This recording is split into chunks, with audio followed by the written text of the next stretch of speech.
क्या सच में भगवान राम ने साधु संभुक को मारा था? क्यों मारा था?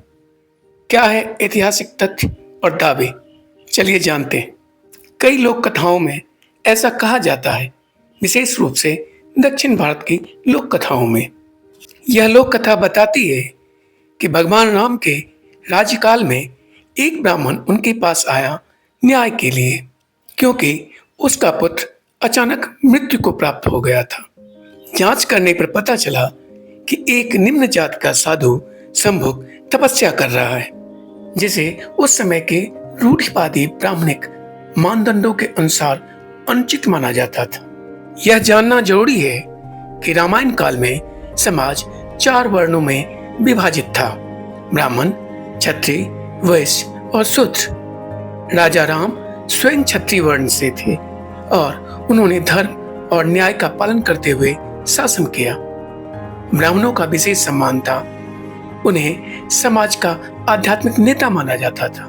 शूद्र को मुख्य रूप से सेवा का कार्य सौंपा गया था। ऐसा दावा किया गया कि इस तपस्या से सार्वभौमिक व्यवस्था में विकृति उत्पन्न हो रही थी, जिसकी वजह से ब्राह्मण पुत्र की मृत्यु हुई। इसलिए भगवान राम ने साधु संभुक को मार दिया और फिर सामाजिक और ब्रह्मांडीय व्यवस्था पुनः संतुलित हो गई। लेकिन क्या यह घटना वाकई रामायण में वर्णित है? आश्चर्य की बात यह है कि यह घटना मूल वाल्मीकि रामायण में वर्णित नहीं है। इस घटना का जिक्र मुख्य रूप से आध्यात्म रामायण में मिलता है। यह समझना जरूरी है कि वाल्मीकि रामायण 8वीं और 4वीं शताब्दी ईसा पूर्व के बीच लिखी गई थी, जबकि आध्यात्म रामायण 16वीं शताब्दी के आसपास लिखी गई। इन तथ्यों के आधार पर यह निष्कर्ष निकाल सकते हैं कि संभुक की हत्या प्रकरण बाद में जोड़ा गया।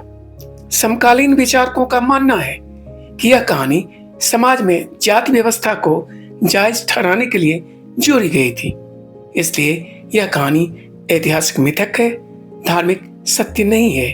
इतिहास और धर्म में फर्क करना जरूरी है। सवाल उठाइए, सोचिए और समझिए। आप देख रहे थे S Chandra literature online. Comment करना न भूलें। आप देख रहे थे S Chandra literature online. Video देखने के लिए आपका धन्यवाद। चैनल को लाइक और सब्सक्राइब करना न भूलें। मिलते हैं एक और आध्यात्मिक यात्रा पर।